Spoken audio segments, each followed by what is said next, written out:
होता है कि अगर हमको भी मनुष्य शरीर मिला होता तो हम भी पूजा पाठ करते, हम भी गिरिराज बाबा की परिक्रमा करते, हम भी संतों के पास बैठते। लेकिन हम तो देवता हैं, देवलोक में सुविधा तो बहुत है, लेकिन ये सत्संग भजन कीर्तन देवलोक में नहीं है।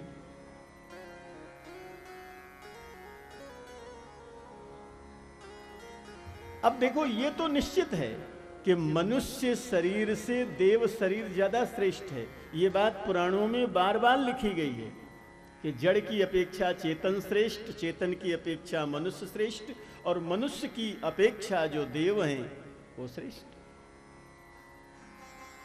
मनुष्य जड़ की अपेक्षा चेतन में ज्यादा चेतना है, चेतन की अपेक्षा मनुष्य में ज्यादा चेतना है, और मनुष्य की अपेक्षा देवताओं की चेतना ज्यादा है।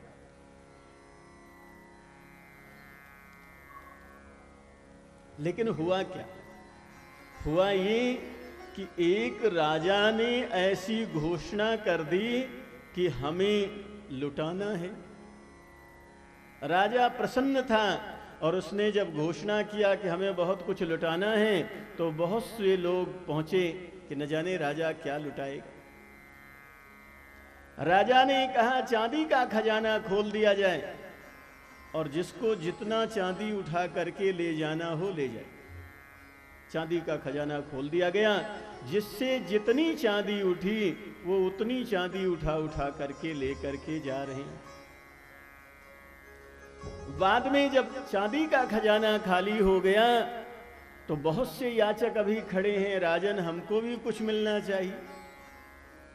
तो राजा ने कहा अब तो सब कुछ वितरित हो गया है, हमारे पास चांदी सोना दो ही बचा था, अब चांदी और लोहा, अब लोहे का खजाना खोल दिया जाए, जिसको जितना लोहा उठा करके ले जाना हो ले जाए। तो बाकी के लोग मन में सोचने लगे चांदी न सही लोहा ही सही, तो लोहा उठा उठा करके चले। चांदी वाले बहुत ज्यादा खुश थे कि हमको चांदी मिल गया जो न जाने हजारों हजार रुपए कीमत है। लोहे वाले मायूस थे कि हमको लोहा मिला, पहले आए होते तो हमको चांदी मिला होता। भाग्यशाली वो हैं जिनको चांदी मिला। लेकिन जब सब जा रहे थे तो राजा ने अचानक कहा कि जो लोग लोहा लेकर के जा रहे हैं वो हमारे पास आ जाएं, हमारे पास पारस पत्थर है, हम उनके लोहे को सोना बना देंगे।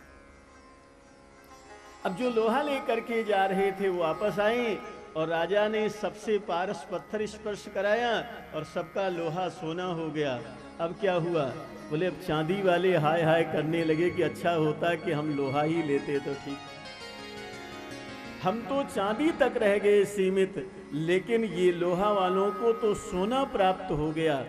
तो ये बात बहुत ही सत्य है धर्मशास्त्र के आधार पर कि देव चेतना, देव योनि मनुष्य से अतिशय श्रेष्ठ है, बड़ी है। देवता देवता है, ज्यादा पावरफुल है, सब कुछ है उनके पास, लेकिन सत्संग ही वो पारस है।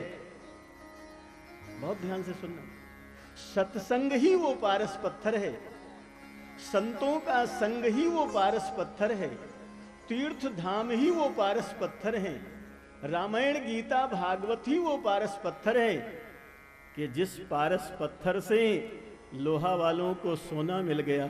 सोना कौन है? बोले ठाकुर जी ही सोना है।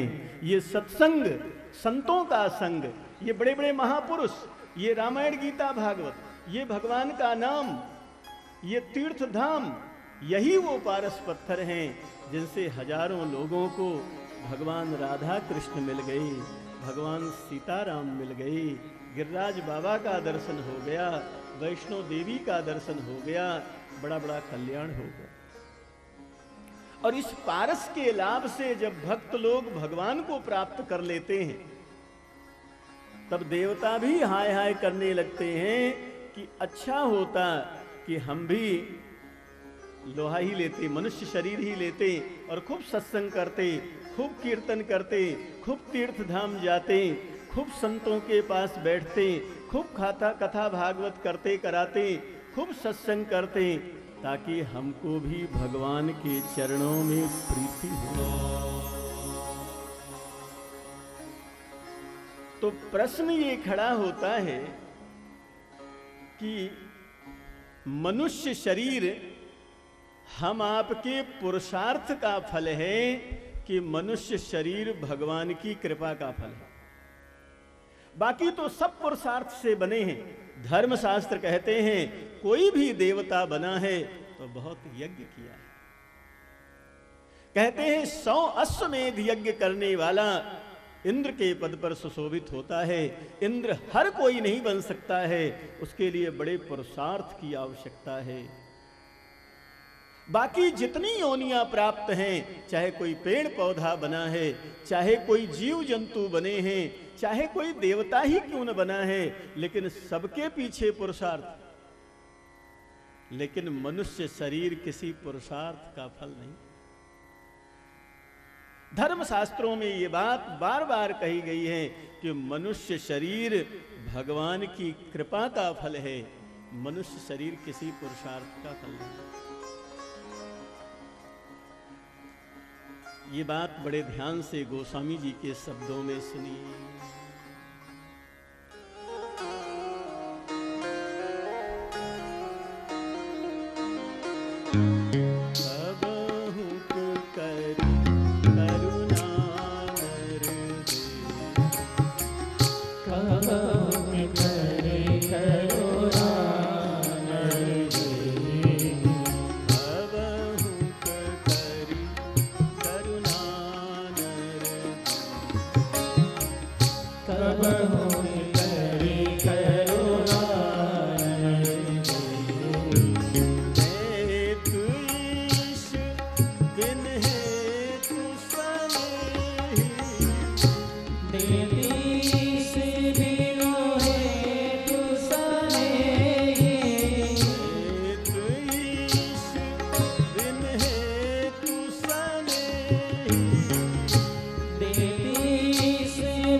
मनुष्य शरीर कैसा है?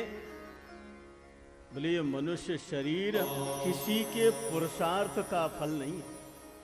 ये सभी धर्मशास्त्र कह रहे हैं। ये हम आपको ठाकुर जी ने कृपा करके समर्पित किया है। अब बताओ, आप भजन करना चाहिए कि नहीं? अगर किसी ने कुछ कृपा करके हमको दिया हो तो हमको उसका स्मरण करना चाहिए कि नहीं करना चाहिए? भगवान ने मनुष्य शरीर हम आपको कृपा करके प्रदान किया है, इसलिए हम किसी योनि में भगवान की याद करें कि न करें, एक बार देव योनि में भी अगर हम भगवान की याद न करें तो कोई बात नहीं है, क्योंकि देवता भी पुरुषार्थ से पाए हैं देव शरीर। उन्होंने यज्ञ किया है, उन्होंने देव शरीर पाने में बहुत कुछ किया है। इसलिए अगर देवता एक बार भगवान की याद न करें तो चलेगा, और दूसरे जीव न करें याद तो चलेगा, लेकिन मनुष्य अगर भगवान की याद न करे तो वो कृतघ्न कहा जाएगा, क्योंकि मनुष्य शरीर भगवान की कृपा से मिला है, इसमें उसका कोई पुरुषार्थ नहीं। और ये कृपा भी आप निश्चिंत मत हो जाना, आप निश्चिंत मत हो जाना कि ये कृपा हमेशा होती ही रहेगी। कबहू को करी कृपा करुणा नर देही, कभी भगवान को ऐसी दया आ जाती है 84 लक्ष योनियों में जीव को भटकते भटकते देख करके भगवान को तरस आ जाता है, और भगवान को लगता है ये जीव अपने पुरुषार्थ से कुछ नहीं पा पाएगा। तब अकारण करुणा वर्णालय जो भगवान हैं, दया बस उसको उठा करके मनुष्य शरीर प्रदान करा देते हैं कि अब करो गिरिराज जी की परिक्रमा, अब करो संतों का संग, अब पढ़ो रामायण, अब करो भगवान का भजन, अब करो कल्याण के साधन, सारा ज्ञान है तुम्हें, और करके तुम अपने उद्धार को प्राप्त कर लो, भगवत चरणों की प्राप्ति कर लो। ये मनुष्य शरीर ठाकुर जी ने अनुग्रह करके प्रदान किया है। कबहू करी करुणा नर देही, देत ईश बिन हेत स्नेही। हम लोगों से कोई बहुत ज्यादा प्रेम रहा होगा इसलिए दे दिए हैं। बोले नहीं, प्रेम तो सब जीव से उनका है, लेकिन वो अकारण करुणा वर्णालय हैं। हम जीव को दीनहीन भटकते हुए देख करके ये भगवान ने कृपा कर दिया, एक अवसर हम आपको प्रदान किया। ये मनुष्य शरीर क्या है? बोले नर्तन भव बारिधि कहां बेरो। ये जो भव सागर है ना, जिसको आप कहते हो संसार सागर का पार नहीं है, बड़े बड़े मोह हैं, बड़ी बड़ी समस्याएं हैं, बड़े बड़े दोष हैं। इस संसार सागर का पार पाना हमारे बस की बात नहीं है। आप कहते हो, हम कहते हैं, सब कहते हैं। भगवान इस गोस्वामी जी कह रहे हैं, नरतन भव बारिधि कहूं बेरो। ये मनुष्य शरीर मिल गया जहाज, मिल गया बेरा, और इसी जहाज से आप संसार सागर को पार हो सकते हैं। और ठाकुर जी कहते हैं, हमने केवल जहाज दिया, ऐसा नहीं, हमने संसार सागर को पार करने के लिए तुम्हें केवल बेरा दे दिया, जहाज दे दिया, इतना ही हमने नहीं किया। सन्मुख मरुत अनुग्रह मेरो। ठाकुर जी कहते हैं, जहाज के साथ में एक चीज और जरूरी है, वायु अनुकूल होनी चाहिए। हवा अगर प्रतिकूल होगी तो बड़ी भारी नाव भी दरिया को पार नहीं कर पाएगी, डूब जाएगी। तो भगवान ने मनुष्य शरीर हम आपको प्राप्त किया, दिया, प्रदान किया, ये बेरा भी हम आपको प्राप्त हो गया। और उन करुणा दयालु भगवान ने क्या किया? बोले सन्मुख मरुत अनुग्रह मेरो, हम आपके ऊपर अनुकूल वायु की भी कृपा कर दिया। भारत जैसी भूमि में जन्म दे दिया, श्रेष्ठ वैष्णव परिवार में भगवान ने जन्म दे दिया, खूब संतों का संग दे दिया। यही सब भगवान की अनुकूल वायु है कि मिल गई अनुकूल वायु, मिल गई जहाज, अब पार हो जाएगा। तीसरी चीज एक जरूरी और है, नाव तो मिल गई, हवा भी अनुकूल है, समुद्र हो जाएंगे पार, लेकिन हमको एक चाहिए नाविक, जो वो नाव को खे करके हमको पार लगा दे। और वो नाविक कौन है? तो गोस्वामी जी फिर कहते हैं, कर्णधार सदगुरु दृढ़ नावा, दुर्लभ साज सुलभ करी पावा।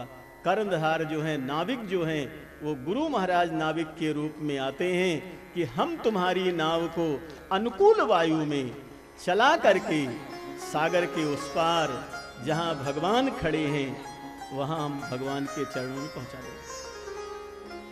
तो पूज्यपाद गोस्वामी जी कहते हैं, दुर्लभ साज सुलभ करी पावा। 3 दुर्लभ चीजें थी, तीनों मिल गई। मनुष्य शरीर दुर्लभ था, वो भी मिल गया। भगवान की कृपा रूपी अनुकूलता भी मिल गई, संतों का सानिध्य मिल गया। इस जहाज को चला करके उस पार भगवान के चरणों में पहुंचाने वाले हम आपको गुरुदेव भी मिल गए। इसी को गोस्वामी जी कह रहे हैं, दुर्लभ साज सुलभ करी पावा। जो अत्यंत दुर्लभ था वो आपको सुलभता से प्राप्त हो गया। तीनों चीजें प्राप्त हो गई।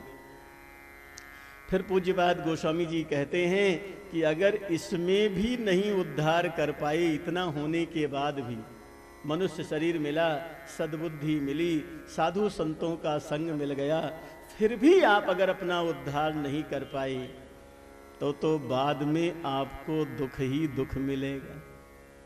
जो न तरही भव सागर, नर समाज असपाई, कृत निंदक ते मंद मति, आत्महन गति। इसलिए हम आपके ऊपर भगवान ने अत्यंत कृपा किया है, और अत्यंत कृपा करके मनुष्य शरीर, साधु संतों का संग और सब कुछ एक एक करके हम आपको भगवान ने प्रदान कर दिया। ये मनुष्य शरीर कैसा है? तो कह रहे साधन धाम, मोक्ष कर द्वारा ये समस्त साधनों का दाम है, धाम है। अच्छा देखो, कल्याण के जितने साधन हैं वो मनुष्य शरीर से ही संभव होते हैं। कल्याण का साधन है भगवान का नाम जपना। सुना रहा हूं, ध्यान से सुनना। कल्याण का साधन है नंबर 1 भगवान का नाम जपना। ये मनुष्य शरीर के अलावा किसी शरीर से संभव है क्या? नहीं संभव है। कल्याण का दूसरा साधन है भगवान का दर्शन करना। ये क्या मनुष्य शरीर के अलावा दूसरी शरीर से संभव है? दूसरे जीव जंतु मंदिर के चारों तरफ घूमते रहते हैं, लेकिन भगवान का दर्शन करने का उनके पास विवेक ही नहीं। कल्याण का तीसरा साधन है रामायण पढ़ना, गीता पढ़ना, रामायण गीता सुनना, भगवान की लीलाओं को सुनना, भगवान की लीलाओं को देखना। ये मनुष्य शरीर के अलावा किसी और के द्वारा संभव है क्या? और कल्याण का चौथा साधन है धाम, जहां आप बैठे हैं, ये कल्याण का साधन है। जितने तीर्थ धाम हैं आप कुछ न कर पाओ, केवल धाम में दर्शन करने जाते रहो। धाम के दर्शन से, धाम की पूजा से अपने आप उद्धार हो जाता है, कुछ करना ही नहीं पड़ता है, अपने आप। रामायण में रामेश्वरम की महिमा के समय भगवान राम इस बात को स्वयं कहते हैं, गोस्वामी जी के शब्दों में सुनिए।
से हम आप पढ़ते हैं और बड़े ध्यान से सुने।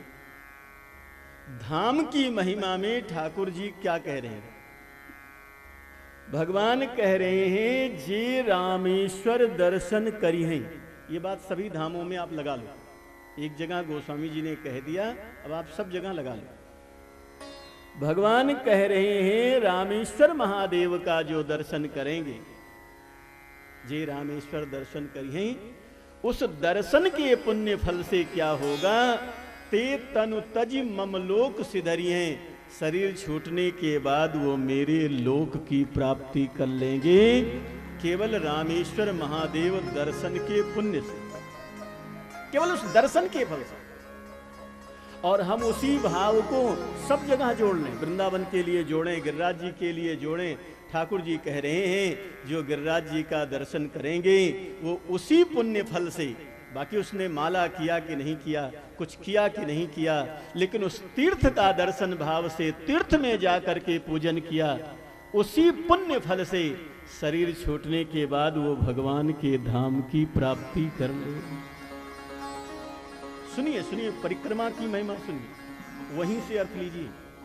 भगवान कह रहे हैं रामेश्वर महादेव में जाकर के जो गंगा जल आनी चढ़ाई, सो सायुज्य मुक्ति नर पाई।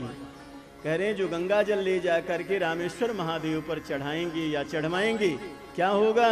बोले उन्हें सायुज्य मुक्ति प्राप्त हो जाएगी, भगवान के समीप ही हमेशा बने रहेंगे, कभी उनको भगवान से दूर होना ही नहीं पड़ेगा। और हम उसी भाव को हम आप लगाइए यहाँ गिरिराज जी पर। गिरिराज जी में कोई आएंगे, कोई यहाँ परिक्रमा लगाएंगे, यहाँ गिरिराज भगवान का पूजन करेंगे, गिरिराज भगवान की यहाँ जो पूजा पाठ होता है सब करेंगे, तो उसी पुण्य फल से भगवान के धाम जाएंगे, और ऐसे जाएंगे कि भगवान से दूर उनको कभी जाना ही नहीं पड़ेगा। देखो देखो, भक्ति चतुष्पाद है, 4 चरण है भक्ति के, नाम रूप लीला धाम। जैसे चौकी के 4 पाए होते हैं, इसलिए हम इसको चौकी कहते हैं, वैसे ही भगवान की भक्ति सब चाहते हैं भक्ति मिले, सब यही लगे हुए हैं, भक्ति मिले भक्ति मिले भक्ति मिले। सुनिए ध्यान से, भक्ति के ये 4 चरण हैं।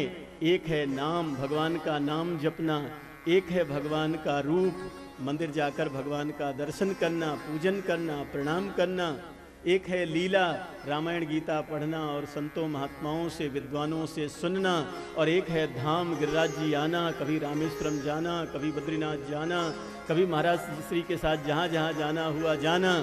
ये 4 हैं। और देखो, चौकी में कोई जरूरी नहीं चौकी को खींचना है तो 4 ही पाया पकड़ करके खींचिए, एक पाया भी पकड़ करके खींचेंगे तो पूरी पूरी चौकी ही जाएगी। इसी तरह भक्ति के 4 चरणों में एक भी चरण अगर आप पकड़ लेंगे तो पूरी पूरी भक्ति आपको मिलेगी, और भक्ति मिली तो आपको भगवान भी मिलेंगे। तो आज महापुरुषों के पूज्य महाराज जी, बड़े महाराज जी के, महाराज श्री के पावन सानिध्य में हम आप सब उत्सव मना है। संतों को हम जयंती, जन्म दिवस के रूप में या किसी रूप में हम साधु संतों को इसीलिए याद करते हैं कि संत हमारे खास हितैषी होते हैं, बाकी सब संसार से जोड़ने वाले होते हैं, लेकिन साधु हमको संसार से नहीं जोड़ते, महात्मा हमको भगवान से जोड़ते हैं। इसलिए महात्मा हमारे खास हितैषी होते हैं। मीराबाई कहते हैं कि हमारे तो खास रिश्तेदार ही साधु हैं, जो भगवान से जोड़े वही हमारा रिश्तेदार, और जो भगवान से हमको दूर कर दे वो हमारा रिश्तेदार होते हुए भी रिश्तेदार नहीं है। 1-2 मिनट का हम लोग कीर्तन कर लेते हैं, इसके बाद आगे महाराज श्री के सानिध्य में आज विराम होगा।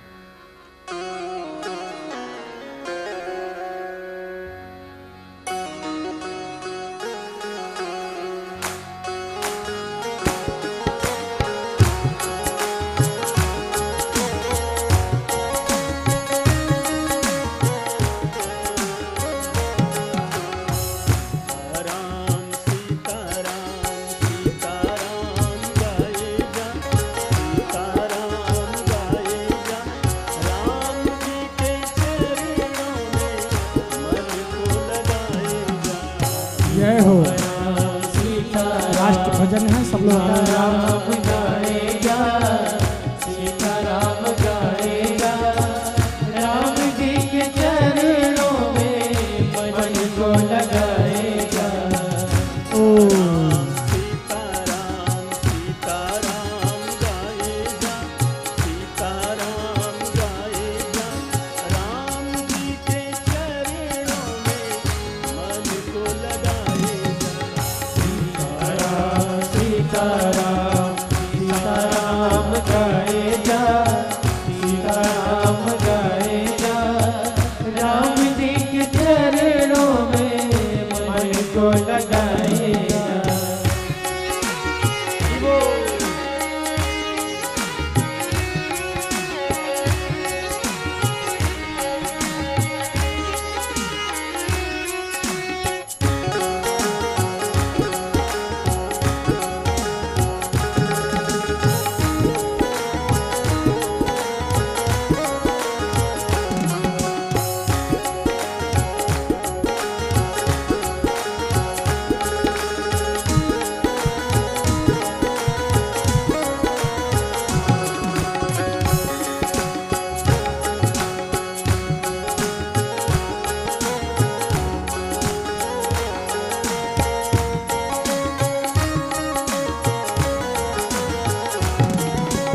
छोड़ सब रिश्ते बस मान यही नाता, छोड़ सभी रिश्ते बस मान यही नाता, छोड़ सब रिश्ते बस मान यही नाता। छोड़ सभी रिश्ते बस मान यही नाता। रघुनाथ श्री राम की माता,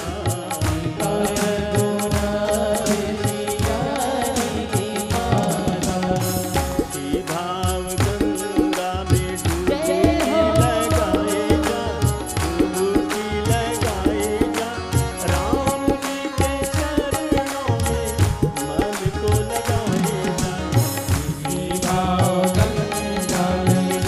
डुबकी लगाएगा, डुबकी लगाएगा, राम जी के चरणों में मन को लगाएगा।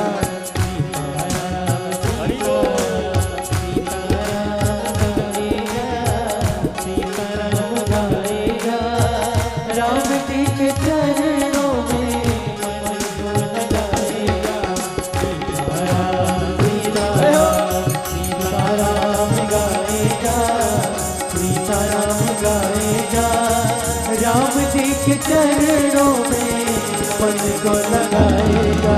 सीताराम सीताराम सीताराम गाएगा, सीताराम गाएगा, राम जी के चरणों में मन को लगाएगा। राम जी के चरणों में मन को लगाएगा। राम जी के चरणों में मन को लगाएगा। राम जी के चरणों में मन को लगाएगा। बलराज महाराज की जय। भागवत भगवान की जय। संत भगवान की जय। नमः पार्वती पते। हर हर महादेव।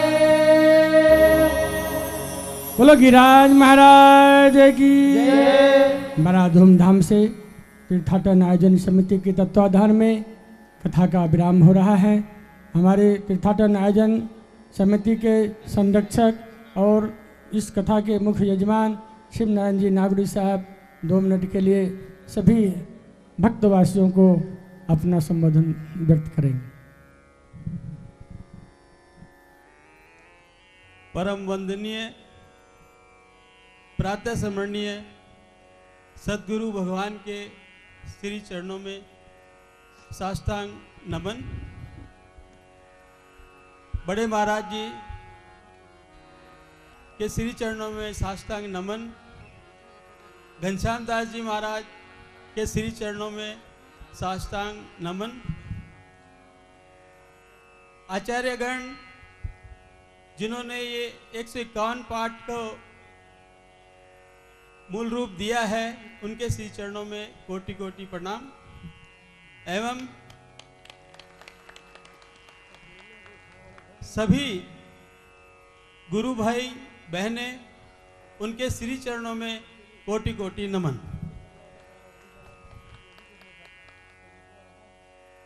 जैसा कि सदगुरु भगवान ने हम आपको कहा है कथाओं के माध्यम से, मानव जीव के जीवन में दो ही काम है, भजन और सेवा। भजन और सेवा हम कैसे करें, वो दिशा, या यूं कहें हमारे को अंधेरे से प्रकाश में जो हमारे सदगुरु भगवान अभी तक हम लाए हैं, हम उनका कोटि कोटि धन्यवाद देते हैं। जो ले सदगुरु देव के माध्यम से हमारे में लगी है, वो लो बनी रहेगी। और मैं इसी आशा और विश्वास के साथ आपसे अपेक्षा रखूंगा, आज जो परमानंद है, यही परमानंद सेहत बंधु रामेश्वरम में आएगा।